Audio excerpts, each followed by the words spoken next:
अस्सलाम वालेकुम दोस्तों, क्या हाल चल है। हसन भाई, आपको मैंने डॉक्यूमेंट सेंड कर दिए हैं, प्लीज़ उम्रा का वीज़ा तो अप्लाई कर दें।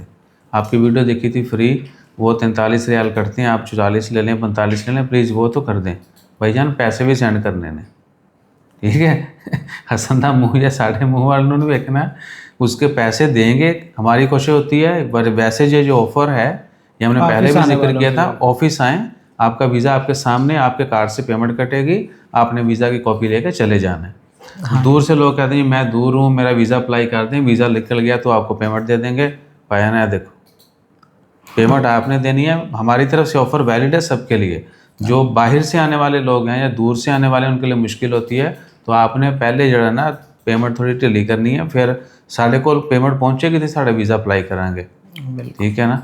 सो इतना जो है ना वो जुल्म मत करें। और हसन भाई तुम बच्चा ना समझो, फ्रेंच कट करा देना अच्छी खासी करे जी करके। नहीं फ्रेंच कट के यार स्लोप जी बना देने, कहते ना ये बड़ा अच्छा है, कि मैं भी टेंड करानी है, तो लग जाएगा पता। अलखोद में जा अलखोद ते वो मैंने जानते हैं, पता नहीं है, देख रहे हैं जानते हो ईसा भाई दी टेंड करनी है अच्छी वाली।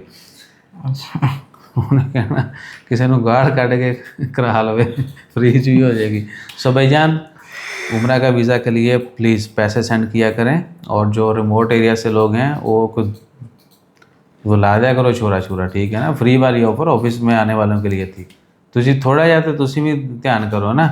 भाई देखो ना, हम कितने लोगों को रिप्लाई नहीं कर पाते। एक बंदे का मैसेज आता है कि जी मेरा वीज़ा उम्रा का अप्लाई कर दें, उसका पहले मैसेज देखना, उसको रिप्लाई करना, फिर उसको कहना जी ये डॉक्यूमेंट सेंड कर दो। क्योंकि यकदम तो मुझे नहीं लगता आज तक किसी बंदे ने एक्यूरेट, कोई 1-2 लोग होंगे 4 साल में मैंने देखे, ये रिक्वायरमेंट है आपको पूरी वो सेंड करें। नहीं, पहले उनकी सलाम का जवाब दो, उनको हाल चाल बताओ, उनको बताओ ईसा ने कितनी गाड़ा कटियाँ, सूर्य पोटी की थी नहीं की थी, कब्ज़ हुई नहीं हुई। हाँ यही पूछते हैं ईसा कैसा है, जिनको पता चल गया ना ईसा ठीक रहता है, लेकिन तुझी जड़ी चीज़ दसी थी होती है करो, ठीक है। ये मेरे पास है ना, वो कहता है ईसा ने पोटी की, सुबह दूध पिया, मैं कहा तू वो दाई है भी हस्पताल आना यार। बहरहाल उसके साथ बड़ी हुई, कह रहा पाया मैं देख जुगत कितनी तुम 100 मारती है। तो सीन क्या है कि जो डॉक्यूमेंट्स बताए जाते हैं वो सेंड करें, नीचे मेंशन करें कि जी उम्रे का वीज़ा अप्लाई करना है। और एक चीज़ आपने जहन में रखनी है, 1 साल वाला मल्टीपल एंट्री वीज़ा जो है ओमान का, अगर आप ओमान से लेते हैं या किसी भी GCC मुल्क में रह रहे हैं, आप ले सकते हैं सऊदी अरेबिया का, लेकिन आप ट्रैवल तब कर सकते हैं अगर लेट्स सपोज ओमान का पता का आपका 6 महीने बाकी है, आपको वीज़ा मिल जाएगा। अगर आपका ओमान का पता का 3 महीने से कम बाकी है तो आपको ट्रैवल की इजाज़त नहीं होगी, आप सऊदी इंटर नहीं हो सकते। सऊदी में एंट्री के लिए आपके पास ओमान का बताका जो है कम से कम 3 महीने बाकी होना चाहिए, और मैक्सिमम 90 दिन स्टे है। इसका मतलब काफ़ी इन्फॉर्मेशन शेयर की जा चुकी है। और 6 महीने जो है वैलिड होना चाहिए अप्लाई करने से, पासपोर्ट वैलिड होना चाहिए 6 मंथ और जायद, और ID कार्ड जो 3 महीने से ज़्यादा वैलिड होना चाहिए। देन 90 डे स्टे कर सकते हैं, बेशक सिंगल डे में करें या बार बार आ जाकर। मैक्सिमम 90 दिन, एक दफ़ा भी जाकर रह सकते हैं, बार बार आ जाकर भी 90 दिन रह सकते हैं। सही है जी। और उसके बाद क्या था, एक और चीज़ थी, हाँ, जब वीज़ा आपके 90 दिन पूरे हो गए, आपने लगातार 90 दिन रह लिए, आप कहते हैं जी कि मैं वापस आता हूँ सऊदी अरेबिया से और दोबारा से 1 साल वाला वीज़ा अप्लाई करता हूँ, तो नहीं होना। एजेंट जो ख्याल कर दो, जब तक आपका वो 1 साल कंप्लीट नहीं होता, आप 1 साल वाला वीज़ा नहीं ले सकते। ये वाला जो ओमान वीज़ा के बिहार पे मिलता है आपको GCC रेजिडेंट स्टेटस के साथ।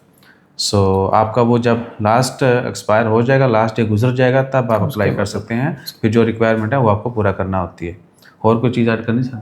नहीं सर, ये प्लीज़ जो मैसेज किया करें, वो डॉक्यूमेंट्स बताए जाते हैं हर वीडियो में, स्टिकर में, टिकर शिकर हर चीज़ चला दी जाती है कि पाया नया तरीका है इतना, तो वो फॉलो कर लिया। डॉक्यूमेंट फिर भी बंदे पूछते हैं क्या डॉक्यूमेंट। अब आपको वीज़ा चाहिए, डॉक्यूमेंट्स, विजिट के हम लोग ऑलरेडी कितनी दफ़ा बता चुके हैं। विजिट अप्लाई करने के लिए आपको पासपोर्ट चाहिए, ID कार्ड चाहिए, NOC चाहिए, होटल बुकिंग। नहीं वो तो दूसरे विजिट हैं, कोई भी विजिट अप्लाई करना। अच्छा नहीं, वो पूरी डिटेल पूछने लग जाता है ना मैसेज में, हाँ उसका क्या चाहिए, हम लोग वो सारा कुछ बताया होता है। आप वो लिख के जो है ना कि हमारा ये स्टेटस है भाईजान, ये डॉक्यूमेंट्स हैं नहीं है, ये इतने ड्यूरेशन है, फलां फलां फलां फलां, ये विशेज़ हैं आपकी, और रात कितने बजे सोंदे हो भी साथ लेता करो, ताकि बंदा गुस्ताखी ना करे ना, रिप्लाई लेट करे तो अगला कहे भाईजान थानू मैसेज घंटा पहले किया, तुम सौन के टाइम मैसेज का रिप्लाई किया। तो वो सब ना सेंड किया करें, ताकि आपका टाइम भी बचे और हमारा कीमती टाइम जो है वो भी ज़ाया होने से बच सके। जज़ाकल्लाह, अल्लाह हाफ़िज़।